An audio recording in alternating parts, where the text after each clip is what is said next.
17টি বছর নরপশু হায়নারা যেভাবে তারা নৈরাজ্য চালিয়েছেন, এই দেশটাকে গজবে পরিণত করেছেন, তারা আজও নানান গোয়েন্দা ও রয়ের মাধ্যমে আজও মাথা উঁচা করে দাঁড়ানোর চেষ্টা করছেন।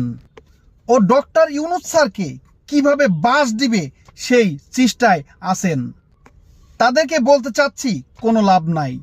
সাধারণ জনগণ ও নিরুপায় ছাত্ররা ডক্টর ইউনূস স্যারকে দাওয়াত দিয়ে এই বাংলাদেশকে একটু পরিস্থিতি ঠিক করতে এনেছেন। ডক্টর ইউনূস স্যারের মন মানসিকতা ভালো বিধায় এই এমন হায়নার দেশটাকে উনি ঠান্ডা শিষ্ট করে রেখেছেন। না হলে 17টি বছরের যন্ত্রণার প্রতিশোধের আগুন জনগণের মাঝে শুধু জ্বলে উঠছে। সবই এতদিন ধ্বংস হয়ে যেত যদি ডক্টর ইউনূস স্যার পরিবেশ ঠান্ডা না করত। আজকে যারা ডক্টর ইউনূস স্যারের বিরোধিতা করছেন, এরাই হচ্ছে দেশ ধ্বংসের মুখে নিয়ে যাওয়া পরিপূর্ণ সত্য রাজাকার।